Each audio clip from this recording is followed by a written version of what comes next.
మీ ఎలాంటి వ్యాపార ప్రకటనలకైనా వెంటనే మా ఛానల్ సంప్రదించండి. ఓం శ్రీ మహాగణాధిపతియే నమః. ఓం శ్రీ మాత్రే నమః. ఓం శ్రీ గురుభ్యో నమః. హరి ఓం. వీక్షణ మహాశయులకు నా నమస్కారములు. ఇప్పుడు రాశి చక్రంలో 6వ రాశి అయిన కన్య రాశి వారికి ఈ యొక్క సెప్టెంబర్ నెల 2025 ఏ విధమైన గ్రహాలు గోచరిస్తున్నాయి, ఎటువంటి జాగ్రత్తలు తీసుకోవాలి, ఏమేమి చేయడం వలన ఇది సఫలత కలుగుతాయి, మనం ఈ యొక్క కార్యక్రమం ద్వారా తెలుసుకునే ప్రయత్నం చేద్దాం.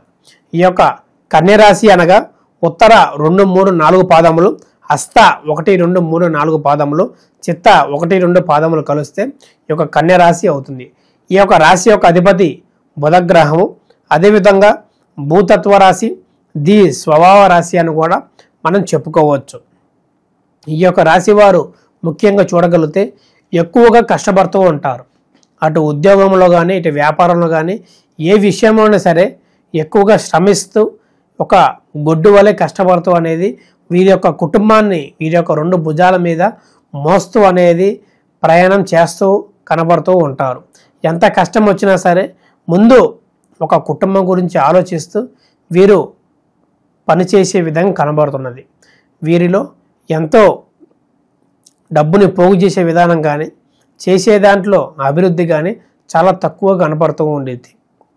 దాన్ని ఏది ఆలోచించకుండా ఈ యొక్క నెల ఏ విధంగా ఉంది, ఏమిటి, మనం ఏమి చేయాలి, మన పరిస్థితి ఏంటి అని తెలుసుకొని ముందుకెళ్ళి వీరి యొక్క కుటుంబం, కొడుకులు, కూతురులే ఒక భవిష్యత్తులాగా వీరు వాళ్ళ కళ్ళ ముందు ఉంచుకుంటూ వాళ్ళ యొక్క చదువులు లేదా ఉద్యోగం వచ్చేదాకా వీరు కష్టపడుతూ వాళ్ళని పోషిస్తూ అనేది కనబడుతూ ఉంటారు. చాలా వరకు ఎక్కువగా ఫ్యామిలీ మీద శ్రద్ధ చూపిస్తూ వీరి యొక్క జీవన సాగుతూ ఉండిద్ది.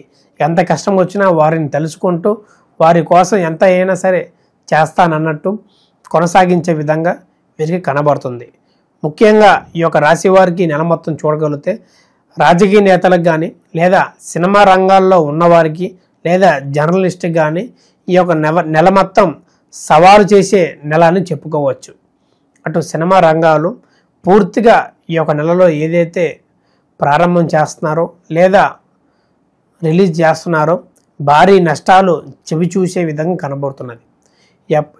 ఇప్పుడున్న నష్టాల కంటే ఇంకా కొత్త నష్టాలతో వీరి అనేది ఇబ్బంది పాలే విషయంగా ఉంది. కాబట్టి వాటిని జాగ్రత్త చేసుకుని 1, 2 సార్లు రిలీజ్ చేసే దాన్ని కూడా ముహూర్తం చూసుకొని చేయటం వల్ల కూడా మంచిది.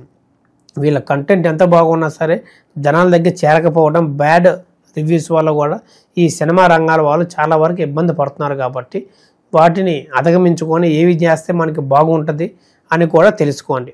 అదేవిధంగా రాజకీయ నేతలు ఎవరైతే వారి యొక్క పుత్రుల్ని లేదా పుత్రికి బాలికల్ని ఎవరైతే రాజకీయంలో తెద్దామనుకుంటున్నారో వారికి ఈ నెల మొత్తం కొంత ఘర్షణలు లేదా విభేదాలు వద్దు అనటం పై అధికారుల నుంచి కొంత విమర్శలు ఎదుర్కొనే విషయం కనబడుతుంది. కాబట్టి ఈ యొక్క 2026 నుంచి వీరికి మంచిగా సుఫలితాలను నూతనంగా వచ్చేవారికి మంచిగా రాణిస్తారని చెప్పుకోవచ్చు.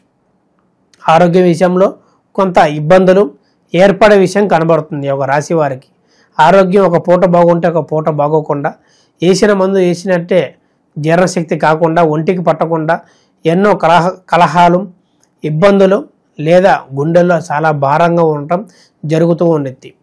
డైజెషన్ విషయంలో కూడా ఎంతో ఇబ్బంది పడుతూ ఉంటారు. ఆరోగ్యం బయట ఫుడ్ ఎక్కువ అవాయిడ్ చేస్తూ ఇంట్లో ఫుడ్ని ఎక్కువ ప్రిఫర్ చేస్తూ ముందుకు వెళ్ళటం వంటిది చేసుకోండి. అది చేయటం వల్ల కూడా అన్నింటా మీకు మంచి ఫలితాలు కలుగుతుందని చెప్పుకోవచ్చు. మరియు మీరు ఎదుగుతుంటే ఇతరుల నుంచి నరదృష్టి ప్రభావం ఎక్కువ కనబడుతున్నది. మనం ఎదుగుదలే మనకు ఒక ఆయుధంలాగా మారుతూ వారికి మనకు ఎదుగుదల ఎంతో కనదృష్టిలాగా మనల్ని ఇబ్బంది పెట్టే విషయం కూడా కనబడుతుంది. కాబట్టి జాగ్రత్త చేసుకోవడం మంచిది. ఈ యొక్క నెల ఎవరైతే వ్యాపారాలు మొదలు పెడదాం అనుకుంటున్నారో వారు ఆగి ఒక డిసెంబర్ కానీ జనవరిలో కానీ మొదలు పెట్టడం వంటి చేసుకోవాలి. ఈ యొక్క వ్యాపార విషయంలో ఎన్నో నష్టాలు చెవి చూసే విధంగా కనబడుతుంది. పెట్టింది ఒక 10% కూడా రిటర్న్స్ రాలేక, లేదా పని చేసే వాళ్ళతో ఇబ్బందులు, డబ్బులు వాళ్ళ నుంచే నష్టాలు పొందటం వల్ల కూడా చాలా వరకు కనబడుతుంది. కాబట్టి వాటిని జాగ్రత్త చూసుకొని అసలు చెయ్యాలా వద్దా, అసలు చేయగలిగితే మనం సక్సెస్ అవుతామా లేదా, లేదా జాబ్ బెటరా మనకి వ్యాపారం బెటరా అని కూడా చూసుకోవాలి. ఈ యొక్క పరిస్థితులు పక్కన పెట్టగలిగితే ఒక స్త్రీ పరంగా ఎంతో ఇబ్బందిని చవి చూసే విధంగా కనబడుతున్నది. వీరికి ఆకర్షణీయతనై ఆ స్త్రీ నచ్చి లేదా ఒక భార్య కాకుండా ఇతరుల స్త్రీ వల్ల కూడా వీరు ఎన్నో ఇబ్బందులు కలహాలు ఎదురు చూసే విధంగా ఉంది. కాబట్టి ఆ ఒక స్త్రీని దూరం పెట్టి డబ్బు విషయంలో కానీ టైం విషయంలో కానీ అధిగమించుకొని ముందుకు వెళ్ళడం మంచిది అని చెప్పుకోవచ్చు. ఈ యొక్క రాశి వారికి చెప్పదగిన పరిహారం చూడగలిగితే ప్రతి గురువారం ఆవులకు సేవ చేసుకోవటం లేదా ప్రతిరోజు విష్ణు పంజర సూత్రం పారాయణం చేయటం వలన కూడా వీరికి శుభ ఫలితాలు కలిగి ఆరోగ్యంలో ఎటువంటి ఇబ్బందులున్నా తొలగిపోయే విధంగా వీరు ముందుకు సాగే విషయంలో కనబడుతుందని మనం చెప్పుకోవచ్చు. ఇప్పుడు మనకి రాబోయే ఈ యొక్క సంవత్సరం 2వ చంద్రగ్రహణం ఎప్పుడు ఎలా ఎటువంటి జాగ్రత్తలు తీసుకోవాలి మనం ఇప్పుడు తెలుసుకుందాం. మనకి మొదటి చంద్రగ్రహం వచ్చేసరికి మార్చి 14వ తారీఖున పూర్తయింది. కాబట్టి ఇప్పుడు రాబోయే 2వ చంద్రగ్రహణం ఈ యొక్క సెప్టెంబర్ 7వ తారీఖున మనకి మొదలయ్యే సమయం చూడగలిగితే రాత్రి 9:55 నుంచి మరియు మధ్యరాత్రి ఈ యొక్క 8వ తారీఖు సెప్టెంబరు సోమవారం నాడు 1:35 పూర్తవుతుంది. మనకి ప్రారంభమయ్యే రోజు చూడగలిగితే శుక్లపక్షము ఆదివారము శతభిష నక్షత్రము కుంభరాశిలో ప్రారంభమయ్యి మరియు సోమవారం 8వ తారీఖున ముగిసే విషయం కనబడుతుంది. ఈ యొక్క చంద్రగ్రహంలో మన ముఖ్యంగా చూడగలిగితే అసలు ఎందువల్ల ఏమిటి చూడగలిగితే ఈ యొక్క సూర్యకిరణాలు అనేది మన ఒక చంద్రుని మీద పడకుండా భూమి మధ్యలో నిలుస్తూ ఆ ఒక సూర్యుని కిరణాలు అడ్డుగా నుంచొని ఆ ఒక చంద్రుడిని కప్పేస్తూ ఆ ఒక కిరణాలు భూమి మీద పడకుండా ఈ యొక్క 3:30 వరకు అడ్డుకుంటూ చంద్రగ్రహం అని మనం చెప్పుకోవచ్చు. ఈ యొక్క చంద్రగ్రహం నాడున ఎక్కువగా గర్భిణీ స్త్రీలు లేదా వృద్ధులు జాగ్రత్తగా ఉంటూ నిద్రిస్తూ లేదా శ్లోకాలని పఠిస్తూ చేయటం వల్ల కూడా జరుగుతున్నది. ఈ యొక్క చంద్రగ్రహం వలన ఎటువంటి ప్రమాదం లేదా రాసులకి ప్రమాదం అనేది చాలామంది చెబుతూ ఉంటారు. వాటిని నేటిని పట్టించుకోకుండా మీ పనులు మీరు చేసుకుంటూ వారికి ఎక్కువగా ప్రభావం చూపదని మనం చెప్పుకోవచ్చు.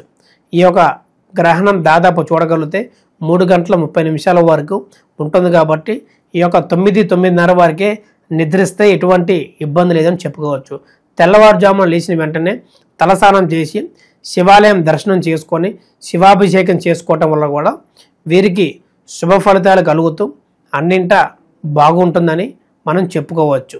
దాన్నే పాటిస్తూ ఎటువంటి అనుమానాలు ఎటువంటి శాంతులు చెప్పినా సరే చేసుకోకుండా జాగ్రత్తగా ఉంటూ దీని ప్రభావం ఎక్కువగా భూమి మీద పడకుండా మనుషులు ఎవరికి పడకుండా ఉంటుందని మనం చెప్పదగిన సూచన. మరియు మీకు ఎటువంటి సలహాలు కావాలన్నా ఎటువంటి ఆచారాలు పాటించాలన్నా మా ఒక కింద కనబడుతున్న నెంబర్కి సంప్రదించి అపాయింట్మెంట్ తీసుకొని మీ యొక్క వ్యక్తిగత జాతకాన్ని తెలుసుకొని ఎటువంటి సమస్యలతో బాధపడుతున్నా సరే వాటి యొక్క చక్కని పరిహారం మార్గాన్ని తెలుసుకొని ముందుకు వెళ్ళటం అనేది చేసుకోండి.